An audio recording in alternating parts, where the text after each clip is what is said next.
volumetric strain. Okay, my dear students, we'll try to understand volumetric strain. Till now you seen the two-dimensional strain. Now we'll try to understand the volumetric. So, what is the reduction of volume due to this strain? So I can write the ratio. So volumetric strain is a ratio of change of volume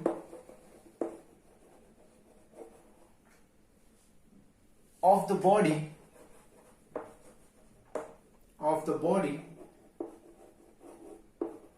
to the volume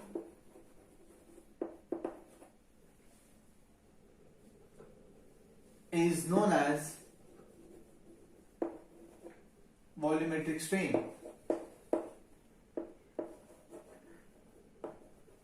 Right? The ratio of change in volume of the body of the volume. Right? Here, don't get confused. So there will be change in the actual volume. So mathematically, I can say that EV equals to delta L, so delta V by V. So now I try to understand with an example. Let's try to draw a cube.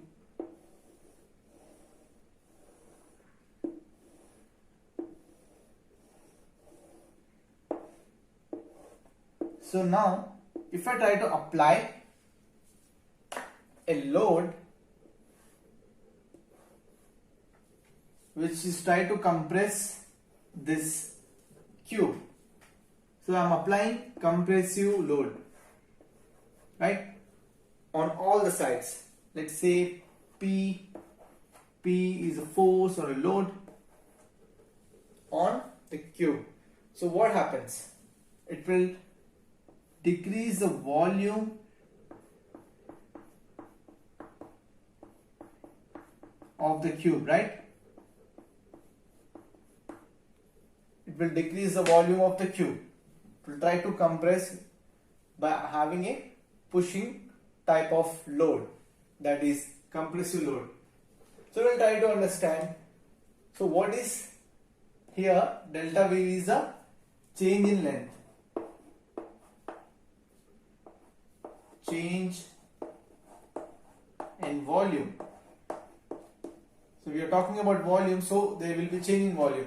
If there is a two-dimensional or a rod, there will be change in length. So V is original length.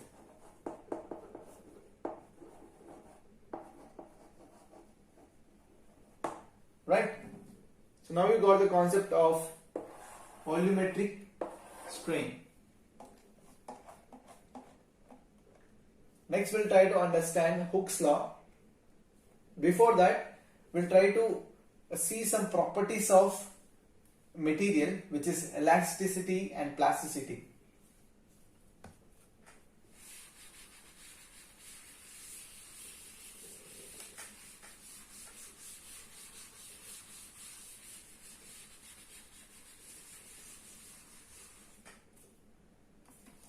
Now we'll try to understand the basic property of any material, that is elasticity,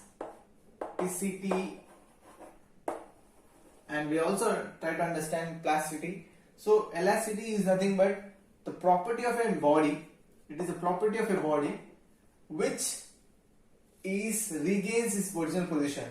So if this is my material, if I try to apply a tangential force P, and it will try to change shape and size, but within this elastic limit it will regain its original position. So regain its original, let's say, shape and size. Right? So regains its original shape and size. So if when it is applied a load, a tangential load, it will have some strain, right? So there will be change in volume, change in length, and decrease in cross-sectional area. So this is tensile strain. So but if you release this load, if you remove this load, so if you remove on removal of external load,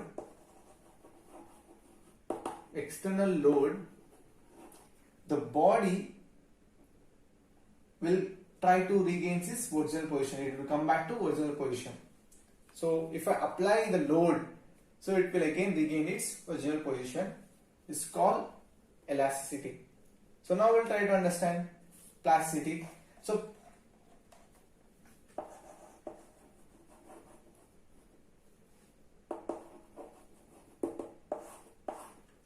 yeah, so it is quite opposite to the elasticity. When a body is applied some load, it will try to deform, but it will never regain its original position. So I can write like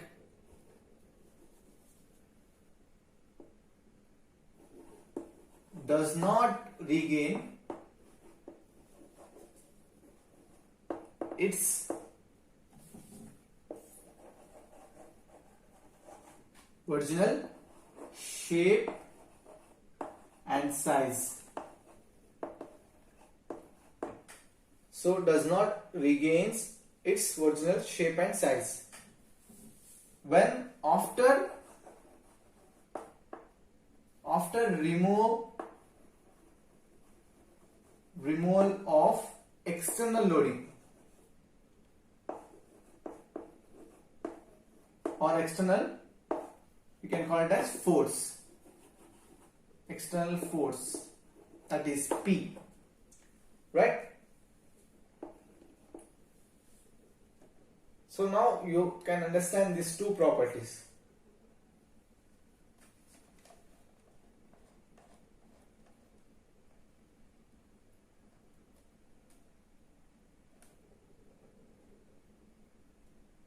So what is the elastic limit? What is the plastic limit? We'll try to understand that. Let's say elastic limit.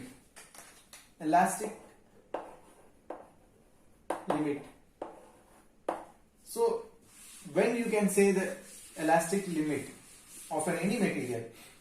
So elastic limit is the stress after which the body will not regains its original position, right? So until and unless it will regain its original position, it will in elastic limit. Once it will not try to regain its original position, will not come into this original position, then it is said to be, that is the particular point is called the elastic limit. Beyond that, it can't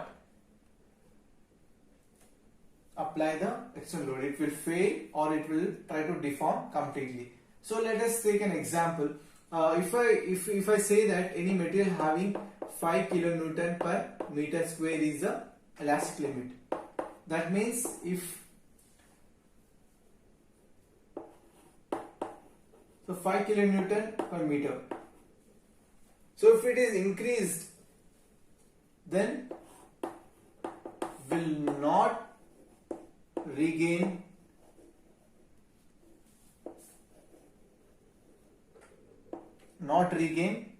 its original position. So any material, if I applied a load, and that let's assume that the material having the elastic limit of 5 kilonewton.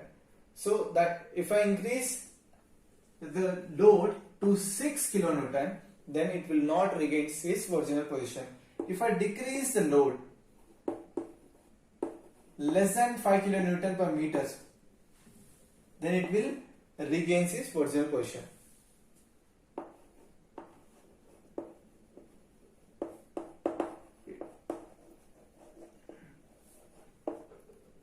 Original shape and size. Right? So now you got the concept of elastic limit.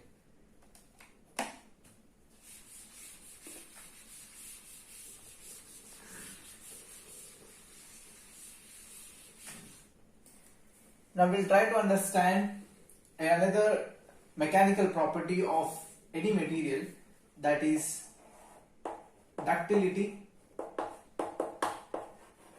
So what is ductility? So ductility is a property of a material which allows the material to deform in longitudinal direction. So if I take this as my material, if I apply a tensile load, it will try to stretch, right? So the best example for this is a wire which undergoes fire by pulling, right? So the best example is wires. The thin wires, it will try to stretch and reduce the cross-sectional area. It will reduce the cross-sectional area, but it will increase, it will stretch in longitudinal direction, right? Next we have, so we'll try to define, we'll try to write.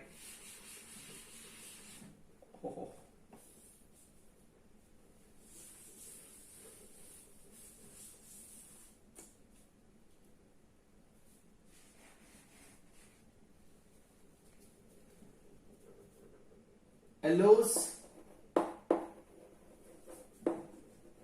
material to deform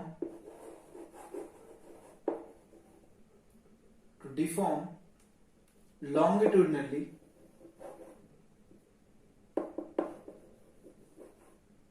so longitudinally deformation to a reduced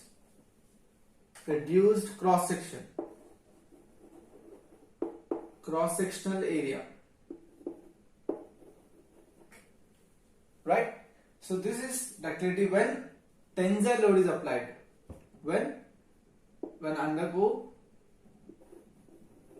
under tensile load or tensile stress is applied. So this is ductility. Next we'll see another property, which is brittleness.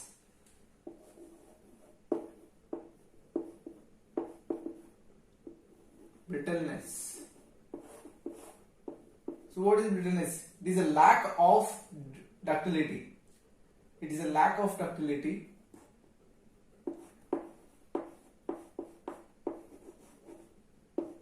So if the material doesn't have ductility, it will comes under the category of brittleness, right? The brittleness material cannot deform in longitudinally, or cannot deform in any direction. It will directly break, it will directly fail, right?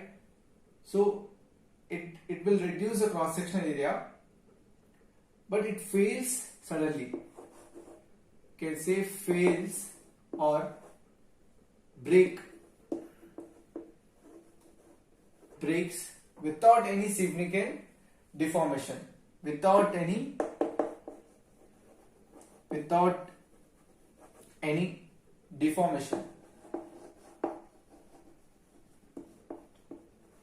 is known as brittleness. That material is brittleness. Just like this chalk piece, if I try to apply a tensile load, it will break suddenly without any deformation. It will break or it will fail. So is this kind of material comes under brittleness, right?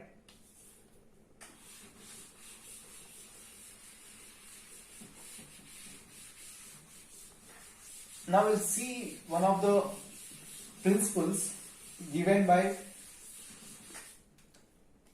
Saint Venant's principle. This is important to understand. Saint Venant's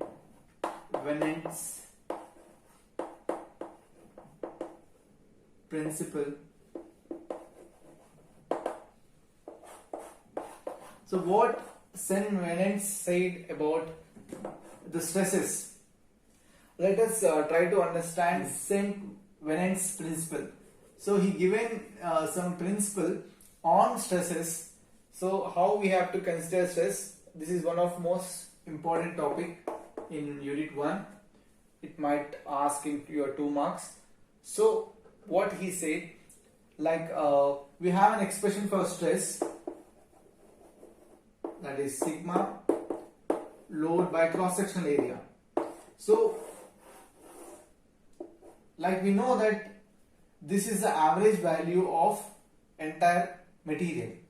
If I take any material, so we are taking any section, so this cross-sectional area by the load P, right? But in reality, Saint Venant say that his principle stated that the stress will varies. The stress varies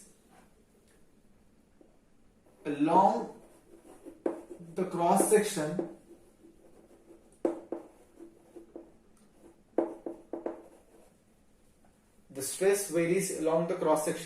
particularly at the end of the section, at the end of the material, right?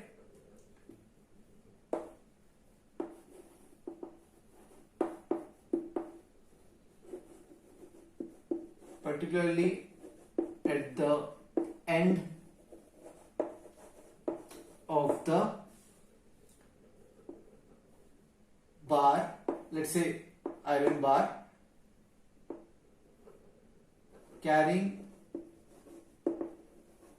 axial load, right? So when the stress, he stated that the stress will vary along the cross section. So let me try to explain here. So this is a material. I am trying to apply the compression load. So load P. The actual definition is load per cross section area, right? It is an internal resistance which try to resist the external loading, but the ratio of internal resistance to the external loading, that is cross sectional area. But in reality the stress varies along the cross section. So if you take this part, the stress levels are more. If you take this part, that is the end of the bar, end of the rod, let's assume that it is a rod. So this end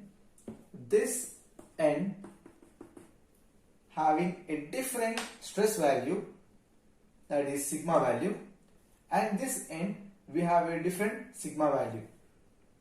Let's try to understand.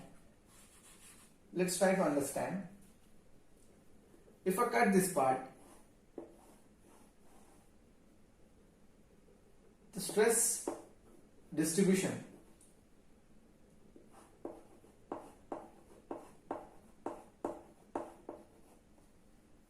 will be more. If you plot a graph, this will be the stress variation.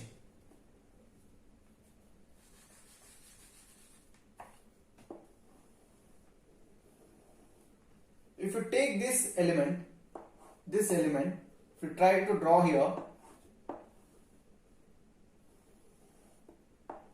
so little bit long, so the stress variation is less. So that he stated that in reality the stress variation will be varies along the cross section. Any cross section the value will not constant. The stress distribution is going to vary. So if you try to apply a load, compression load on a tester, let's say this is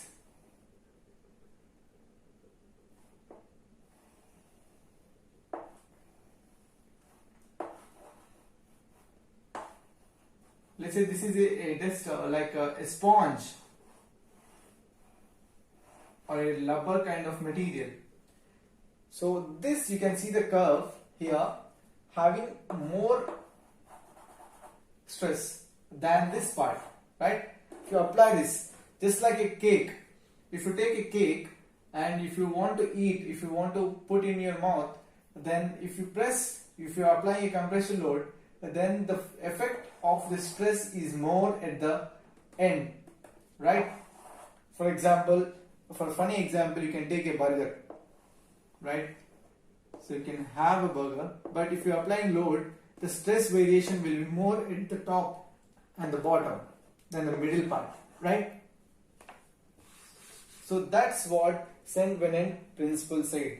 So stress is going to vary. You have to understand this definition, that in reality the stress varies along the cross section, particularly at the end of the rod or material, right? Hope you understand this concept.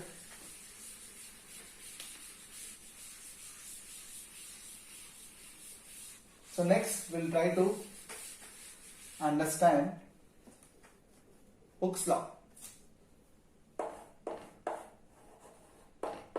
You already heard this term, Hooke's law, right? So it states that in an elastic limit, within the elastic limit, it states that within the elastic limit, in a elastic limit,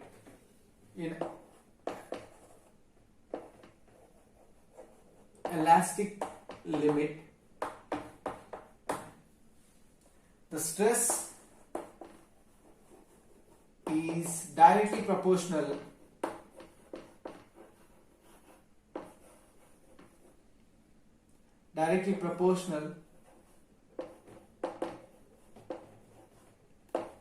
to strain,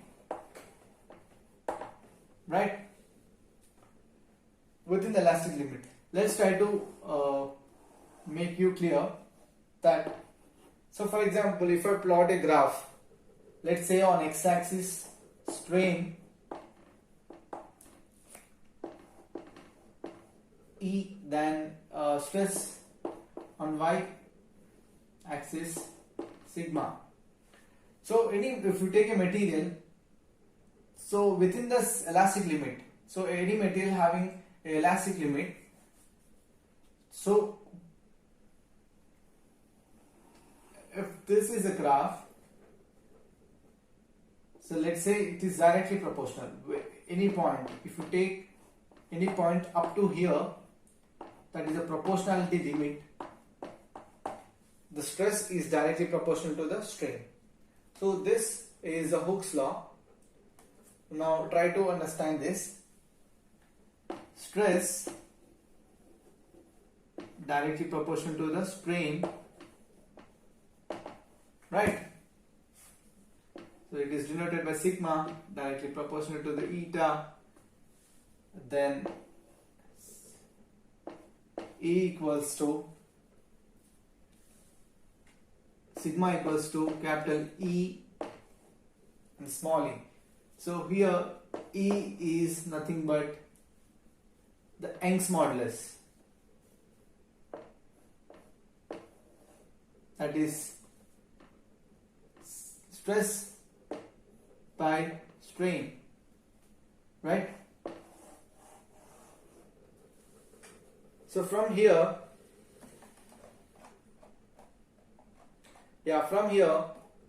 we can understand that sigma equals to capital E and small e, then here Young's modulus or modulus of elasticity, we can take it as E equals to stress upon strain, right?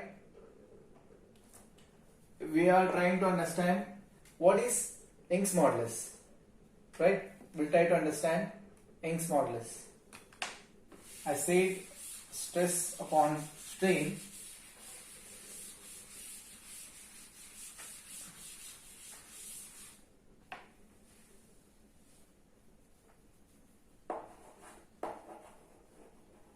Young's modulus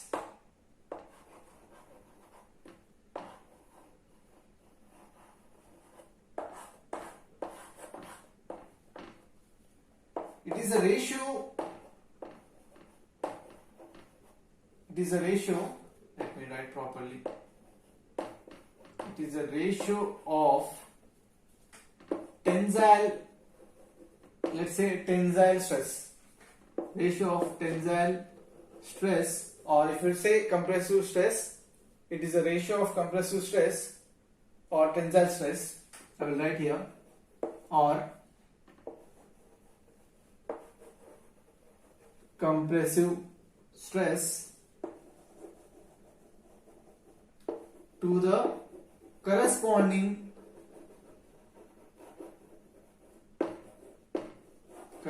strain. So in earlier class we discussed about the difference between tensile stress and tensile strain, and we discussed about compressive stress and compressive strain, right? Is constant, right? Is constant. So now you can say that the ratio is known as Young's modulus. The ratio is known as Young's modulus, and it is also known as modulus of elasticity, right? So we know that within the elastic limit, the stress is directly proportional to the strain, and that constant which is stress upon strain is called Young's modulus or modulus of elasticity, and it is denoted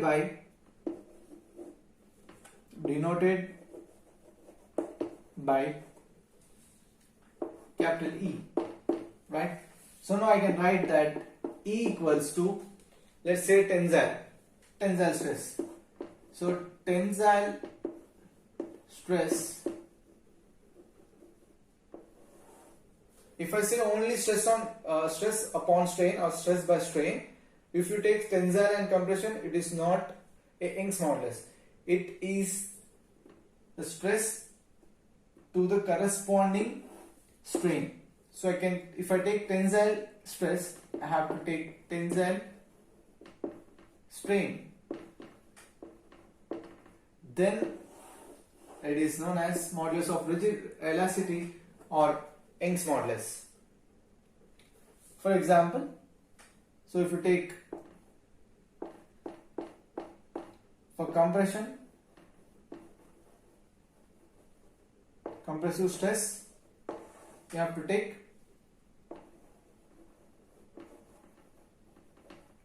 compressive strain, right?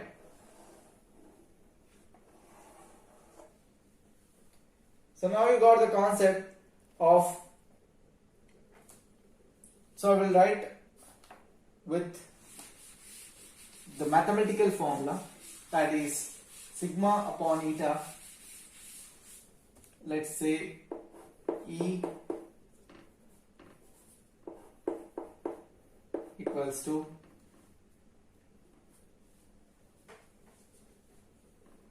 stress on strain, that is, let us elaborate, let us try to understand.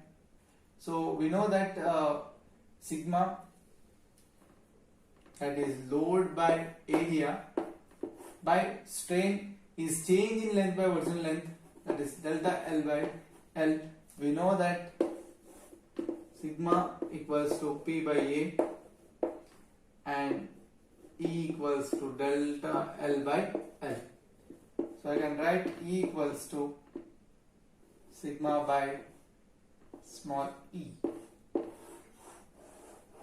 Right?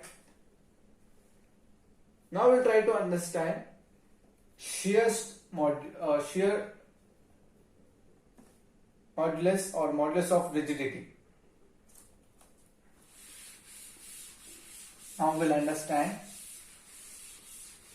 try to learn shear modulus or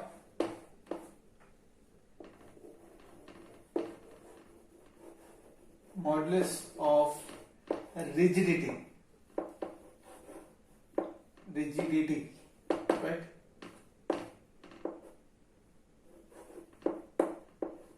Modulus of rigidity. So what it mean by shear modulus or modulus of rigidity? It is a ratio. Okay, it is a ratio of shear stress to the corresponding strain within the elastic limit. So it is a ratio of shear stress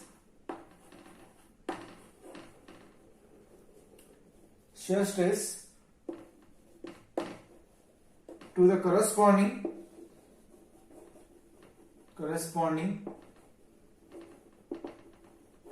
strain within elastic limit.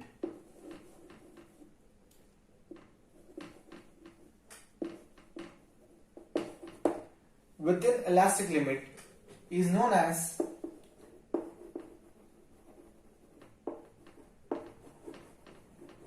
shear modulus or modulus of rigidity, right? So it is a ratio of shear stress to the corresponding strain, and it have a condition, that is it should be in elastic limit. So now we'll try to write in the mathematical formula. It is denoted by C or Q, modulus of rigidity, or you can have another word like N. So let us say that C equals to shear stress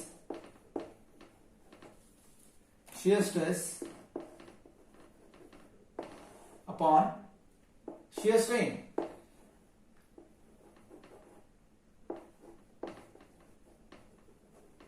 Right?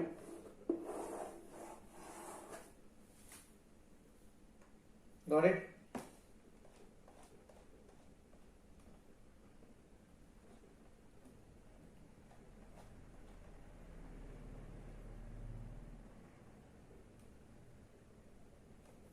I will try to understand.